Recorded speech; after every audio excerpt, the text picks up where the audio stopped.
And good evening, folks. This is H0 here, back with another TV review. This is The Walking Dead, season 2, and hopefully you watched season 1, because I forgot to talk about some things in season 1, but some people, including me, they look at season 1 and season 2 as the introduction or beginning of the show because they put more episodes in this one.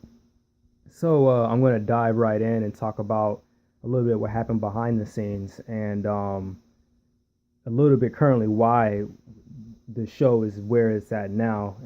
But I really believe if this particular person would have stayed on, it still would have been at the same pace. So the first big thing is that even though Frank Darabont was the one that launched the whole series and it was his whole idea to make it into a TV uh, show.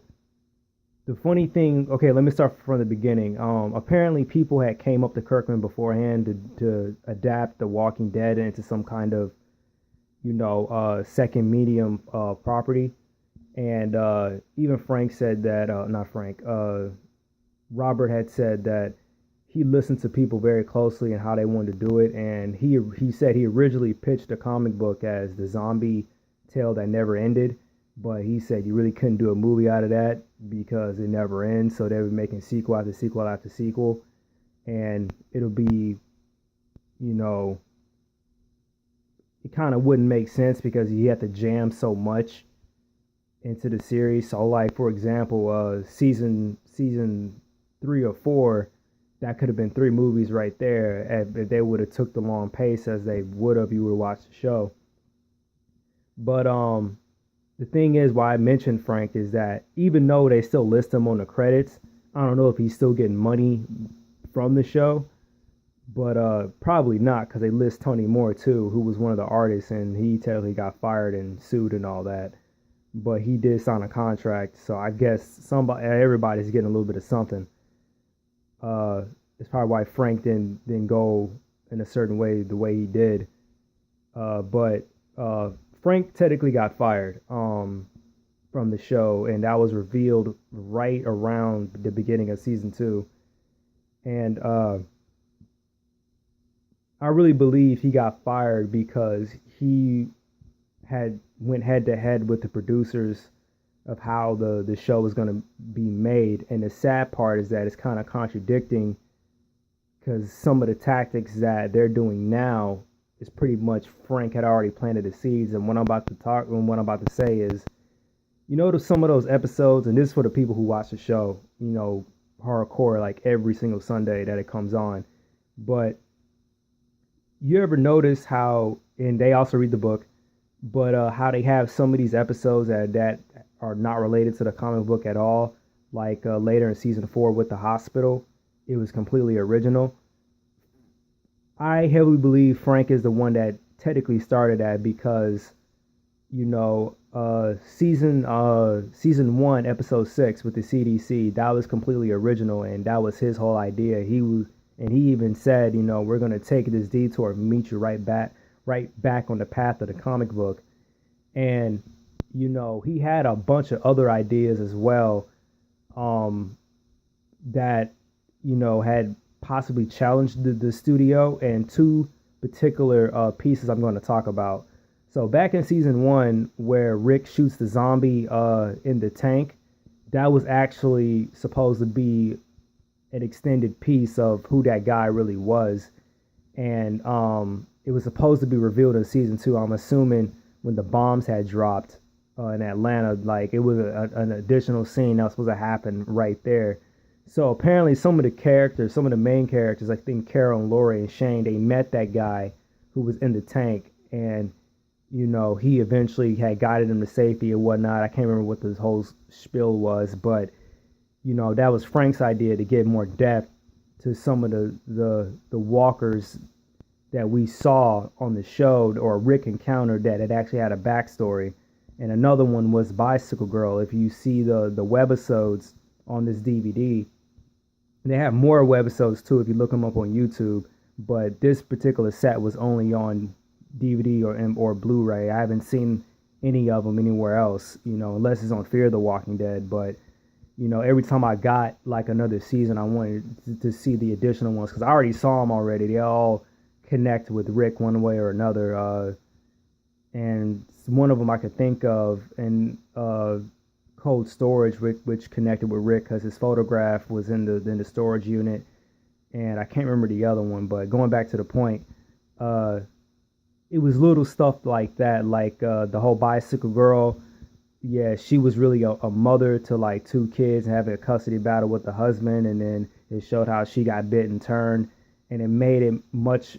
It kind of indirectly gave it more humanity, especially when Rick later shoots her and says, I'm sorry this happened to you. Because if you look at it, and this is another thing that I failed to point out, some of the zombies are right around season 1 and 2. They still displayed a little bit of what they used to do, like when Daryl and Shane and Rick find the zombies still at church. And then ironically, if you notice, with the zombie bicycle girl, when she was reaching out to Rick, and I don't know if because she was weak or decomposed, but it seemed kind of ironic that he had said, I'm sorry this happened to you. And if you notice, the zombie isn't being as aggressive. It's pretty much like it's saying, end my suffering and end what I had become. And if you look at it, especially the way her arm is stretched out, it's kind of like when someone has a gunshot wound and they're saying, I don't want to die. And then they fall over and die. But it was little things like that. I know Frank didn't come up with that, but this is why I'm saying it's contradicting itself many, many times over, because the studio, he had one way of pitching the pace of the show, and the studio did, and it sounded like they were trying to rush to catch up to the book, and I guess they were afraid that he was going to stretch out and take too long. But in my opinion, I don't think he was, because, him and Kirkman were going hand in hand with doing everything. And even though Kirkman said he disagreed with the CDC episode now, he still pretty much is very collaborative with Frank, and he's like everything else he's done on the show, anyway. So, yeah, I was kind of mad to see him go as well, because, Frank has very good credits, The Mist, Shawshank Redemption, and The Green Mile. And part of the main reason why Kirkman agreed to sign, through him to make the show is because he said that not only Frank read the comic, but he understood the comic. He knew that, this was a character-driven based story. It wasn't just about the zombies. And when I get to season, I think it was 5, even though technically it originally happened in season 3, comic book time, but it really gives a good depth of what the title of The Walking Dead really means. And that's why a lot of people who don't like horror or whatnot, they can't see through that veil, because I tell people all the time, you can be scared of something that's physically there all day you want to. That's what you're automatically trained to do, or if it's intimidating to you. But the real fear of anything is always what's implied. That's why the Twilight Zone and Tales from the Crypt and the Outer Limits and a few of the Hitchcock movies had done so well, because they didn't need to rely on the physical. It was more the psychological and the nice twist of what had came up right beneath your nose. But yeah, with Frank, I was pretty mad, when I found that out. I thought he quit because, he pretty much gave them the show. He made a staple. He pretty much said, let it grow. And come to find out, that's what really happened. And hopefully he comes back, because he is a very talented guy. I've seen all those movies I listed. I've seen them all, and I know he's done more. But those were the 3 I grew up watching. The Shawshank Redemption is one of my favorite Morgan Freeman movies, of all time. That was the first movie I seen Morgan Freeman in. So, yeah. But getting to the show, season 2 takes place on a farm. It's very isolated outside of Atlanta. At least that's what the story says, and even in the comic book. And they say during a zombie apocalypse, that's one of the or any kind of big outbreak, farms and isolated areas are the best places to be, because there's no one there. But, well, I take that back. That's a secondary place to be in the beginning if you're just running from them. But the differences between the show and the book, how they're lured there to the farm, it's pretty much the the same way in the book. Rick's son Carl, he gets shot, but the way they set that up is that they're looking for Carol's daughter, Sophia, who goes missing. That piece wasn't in the book. As a matter of fact, the three main pieces that was an anchor of this whole season was Carl being shot, and then the drama of getting the supplies to save him, Sophia being missing, and on top of that, a prisoner that they keep captive after the prisoner had tried to kill him during a shootout. He gets hurt, and Rick saves his life, and they're contemplating on killing him or not because they're afraid that, well, Shane was the one that says, Shane is Rick's best friend, is the one that says, he may leave and come back with like 50 of his men, and then that's game over for all of us. And watching the deleted scene of season 2, it also revealed what happened to the people at the nursing home, and even with what I'm about to talk about connects with these gang of people. The prisoner, the prisoner's name is Randall, by the way, so I'm gonna say that now so you won't get lost. But yeah, I'm mentioning that because in season 1, they were taken captive. And I mentioned this too by the Latino gang in the nursing home, and then come to find out they were just protecting theirs. They really weren't harmful, and that was a big twist that it was a nursing home. It looked like a front for a second, like a big gang of people. So they later go back in season 2. It's in the deleted scene. It's very long, and they had cut that out because they said that it was too long, and then not to mention the way they opened up, it would ask a lot of questions. They still try to keep people who never seen the show before each season, very fresh and new. So, when things happen, they won't be as questionable. So what happened was the nursing home got attacked. It got over, all the people got killed, and the medicine and the food was raided, and the walkers came in and ate all the corpses. And the big mystery is that, for one, who did it, and two, the main characters that were there, I think it was of the Latino gang, was Guillermo and Miguel and a few other people, but their bodies were never shown. So we don't know if they joined this new gang or if they just took off somewhere. But the reason why I mentioned why I jumped off that topic a little bit the last, talking about Randall's group, is because, this is my theory. I think that group could have been the same two people that attacked the nursing home, as well as the one who was in Randall's gang. Because Randall, when he was talking to Shane, it was either Shane or Daryl, he was saying how, they raped people, they raped a few girls, they raided and killed a couple of people. But Randall said he had nothing to do with it. He actually couldn't stomach it. So, me personally, I could have somewhat believed him, but at the same time, you kind of were there. And if they did do it, why did you stay with them people if you say you weren't? So that would have been my questionable thing on his morality, or he could have been too afraid to speak up because they could have killed him next. But yeah, that was my theory. Then the second one, later in season 5, they come across these people at a this wasn't in the book as well.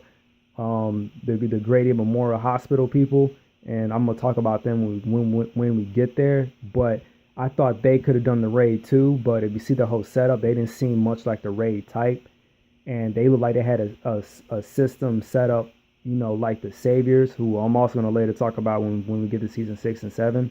But that was just some possible theories thrown out there. Also, there's another one where I think I came up with this one. The two guys that Rick shoots in the bar. I think that they could have came from Alexandria, which is introduced in season 5. And some people challenged me on this. They were saying, nah, it couldn't have been them because Deanna, which was the main character, again, we were talking about when we get to that point, she was the one that said they had exiled two guys. And I think when they were talking in the bar, one of the dudes had said that they came from up north, I think out of Philadelphia. So you look it up on a map. I don't know where, which one comes first, for Philadelphia, Virginia, then DC. But that was a nice little theory, and again, people got into whole discussions about it. I think I came up with it, or I saw someone one of the Walking Dead forums talk about it. But so far, looking at the whole season overall, and then it was funny, even at the time, some people were saying that this season was kind of weak. But personally, I kind of do agree, but at the same time, I don't, because season two was really giving a lot of character development to a lot of characters that it would make you care about them, even in season one. Season one is, like they said on the documentary behind the scenes of this, is that it was an introduction, and now season two was the first cut going inside, slicing it right through and going into this new world. And